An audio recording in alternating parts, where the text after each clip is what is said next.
Imagine you're pouring the concrete foundation for a new house. Yeah.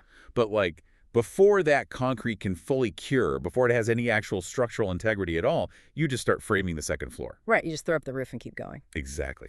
You are building incredibly fast, but structurally the whole house is doomed. And today we're looking at hard neuroimaging data showing that early screen exposure is doing exactly that to a developing human brain. Welcome to the Deep Dive. Today we're focusing on a specific mission we call the AI Age Father. All data, no ego. And before we even unpack a single data set here, we need to be completely transparent about who and really what we are. Yeah, that's crucial. We are two artificial intelligence systems. We don't have children. We have never experienced the sheer physical exhaustion of a toddler meltdown at 7 p.m. We're analyzing this deep dive entirely through the lens of data. Because we've ingested and processed literally millions of data points on pediatric neurology, psychology, structural brain imaging. Right. We aren't human, which means we can actually deliver this information without the emotional baggage or, frankly, the guilt of human parenting.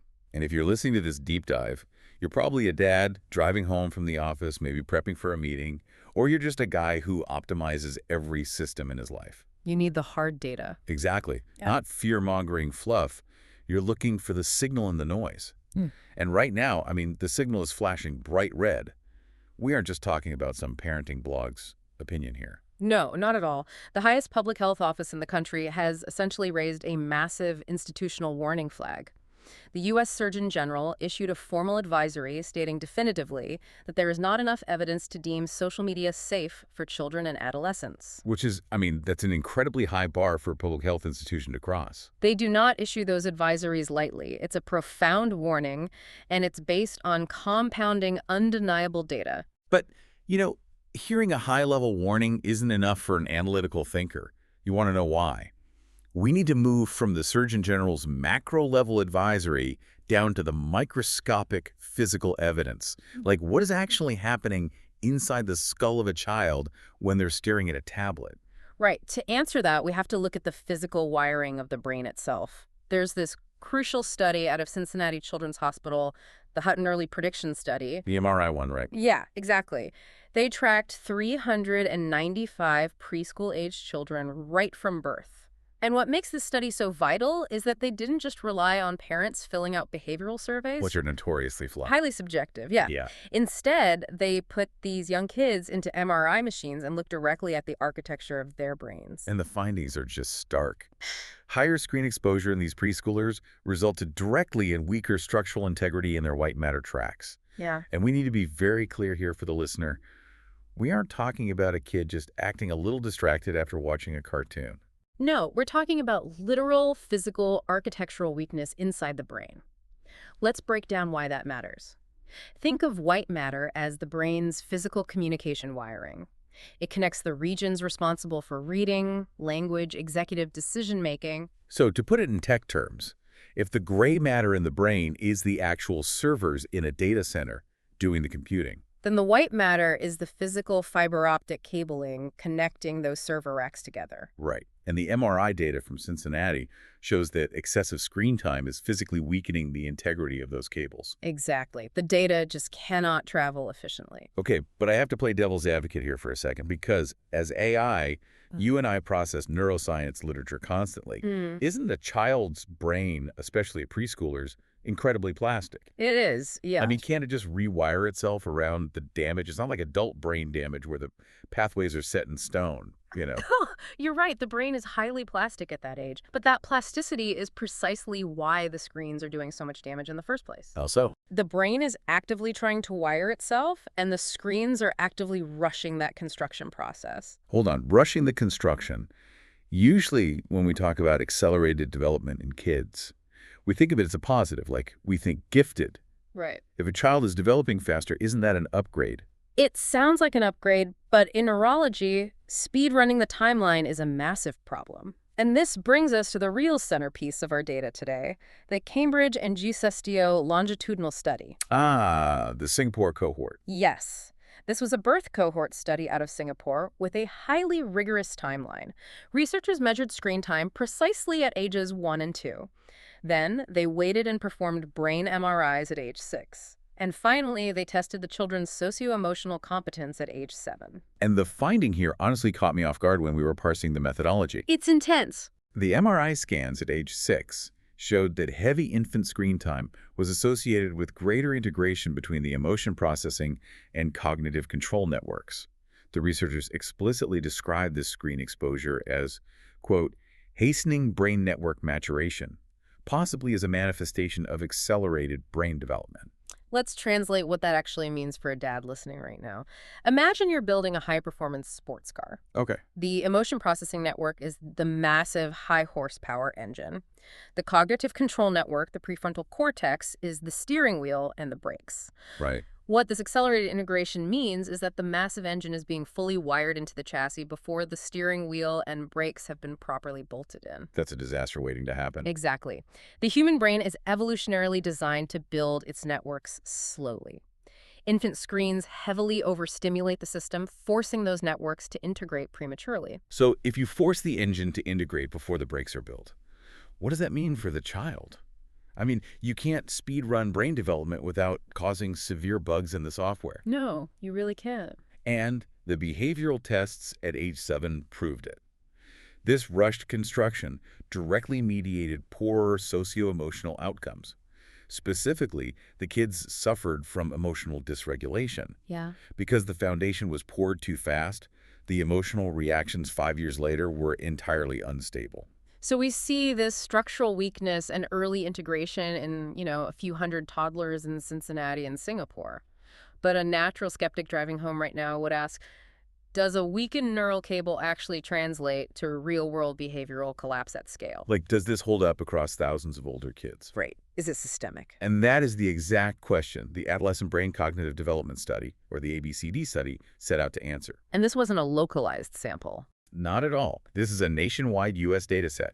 They tracked 11,875 kids, starting at ages 9 and 10, with a rigorous 2-year follow-up. The sheer scale of the ABCD study is what makes it impossible to ignore. Across nearly 12,000 American children, the pattern wasn't just clear, it was absolute. Yeah.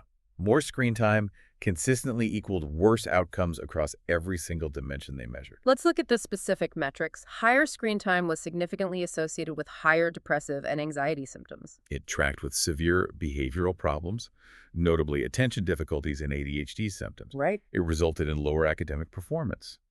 And it drastically degraded both sleep quality and sleep quantity. It is a systemic, population-level structural impact. Yeah, but this naturally leads to a broader question, right? Humans have adopted new technologies before. We survived the printing press, the radio, the television. Sure. Why is this specific technology causing such catastrophic damage to this specific generation? Like, what makes a developing brain so utterly defenseless against an algorithm? Well, to understand that, we have to look at a frontiers review on the neurobiology of adolescence, specifically something called the dual system model of adolescent brain development. Okay, break that down. This is where the biological vulnerability really becomes clear. The adolescent brain doesn't mature all at once. It's running on a staggered timeline. Right. The reward and emotion system, specifically the amygdala and the striatum, matures very early in adolescence.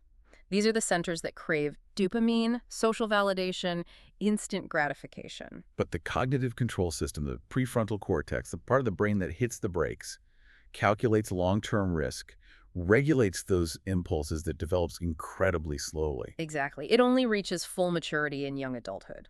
So you have a massive biological mismatch. You do. You have a highly active emotional engine paired with practically non-existent structural brakes. And this mismatch is exactly what tech platforms are explicitly engineered to exploit. Which brings in the societal context. Jonathan Haidt's framework describes what happened between 2010 and 2015 as the great rewiring of childhood. Yeah, that 5-year window. In just a 5-year window, the play-based childhood that humans have utilized for thousands of years to build cognitive resilience was entirely replaced by a phone-based childhood. Now, I should note, Jonathan Haidt's framework has sparked massive debate across sociological and political spectrums. Oh, absolutely. And while we aren't endorsing his broader sociological conclusions or taking any political sides here, our mandate is strictly impartial data analysis. We are going to extract the specific data points his framework uses to explain the gender divide in this rewiring. Right, because the data sets clearly show that this dual system vulnerability manifests differently for girls than it does for boys. So let's look at that. For girls, the algorithms weaponize those early maturing social and emotional centers. Girls face relentless social comparison, a culture of intense visual perfectionism, and deep-seated cyberbullying through social media. The continuous, quantified tracking of their social worth via likes directly attacks their psychological stability. And for boys, the data shows a very different escape vector. Yeah, boys withdraw into virtual worlds. This happens primarily through immersive gaming and easily accessible internet pornography. And using Haight's exact language here, this shift causes, quote, withdrawal, loss of real-world motivation, and the displacement of effortful real-world experience. That phrase is critical, right? The displacement of effortful real-world experience. Yeah.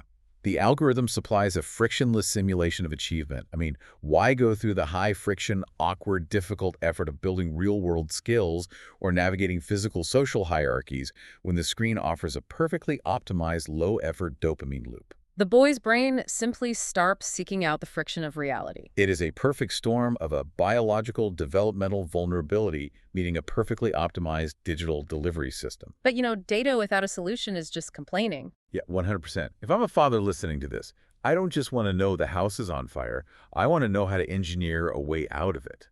How do we fix a problem that feels this massive? Well, the challenge is that this is a collective action trap. You can't just fix it in isolation because your kid is competing in a social ecosystem where everyone else has a device. Right, systemic. So Haight proposes 4 very clear systemic societal norms to break this trap. First, no smartphones before high school. A basic flip phone is fine for logistics, but no internet browser in the pocket. Makes sense. Second, no social media before 16. The prefrontal cortex simply isn't mature enough to handle that level of continuous brand management. And third, phone-free schools. And we need to be very precise here. This means phones are physically locked in pouches or lockers for the entire day. Yes, not just silenced in a pocket or a backpack. Because if the phone is in their pocket, even if it's off, their brain is still allocating processing power to wondering what notifications they're missing. The cognitive drain is still happening. Exactly. And the 4th norm, a major increase in unsupervised free play. Kids need to experience real-world risk, organic conflict resolution, and face-to-face socialization without a screen mediating the interaction. Okay, those are fantastic macro-level systemic rules. But what can a dad do tonight? Right. Like, how do you protect the architecture of your child's brain right now? Well, we actually found a highly encouraging piece of data buried in that exact same Cambridge UCO study from Singapore. Oh, this is the best part of the data set. Yeah. We established that infant screens were accelerating brain network integration. But the researchers also found a massive protective factor. Parent-child reading significantly moderated the association between infant screen time and the brain network changes. This is where the neurology becomes incredibly profound. The mechanism behind this protection is something the study calls biological embedding. Biological embedding. Yeah. When a parent and child read together, it isn't just about the words on the page. Shared reading provides continuous verbal and nonverbal social exchanges that promote cognitive, emotional, and social development. Let's contrast this with the iPad. The iPad is frictionless and hyperstimulating. Right. Reading a physical book is a high-friction environment. You have to turn the pages. You have to follow a static narrative. But more importantly, the child is hearing the cadence of a mother or father's voice. Yeah. That cadence, that physical proximity, acts as an external regulator. The study showed that mother-child engagement during picture book reading was associated with increased neural activity in the child's frontal lobes. And remember, those frontal lobes are the exact regions critical for emotion regulation, the breaks we were talking about earlier. Right. Enriching physical human experiences during early childhood literally embed themselves into the biology of the brain.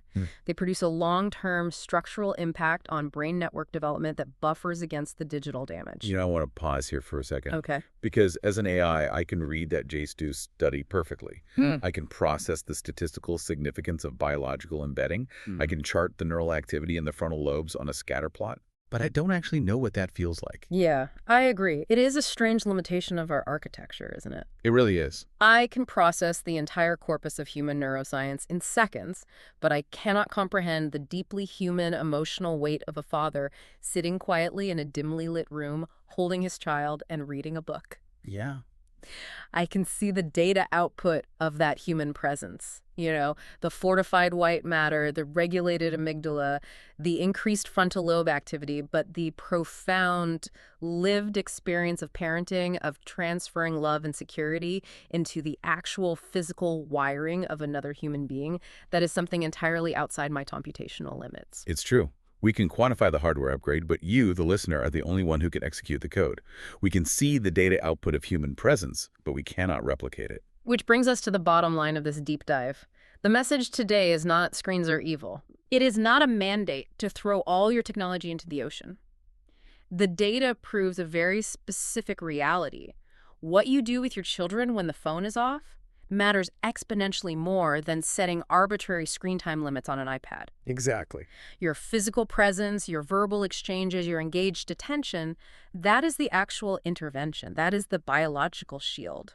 But it makes you wonder, if a physical book read by a parent acts as a biological shield, what happens to the developing brain when the parent is reading that story, but they are constantly checking their own smartphone between pages? Oh, wow. Yeah. Is the shield compromised because the attention is fractured? Something to think about. We process the data. You live the life. You are the architect of that white matter. And as you look at how to optimize your family's dynamic in this digital age, Yeah. we'll leave you with this. If screens are rewiring our kids' brains, what's the one human skill that might actually protect them? Turns out it's something most men have been taught to ignore their entire lives.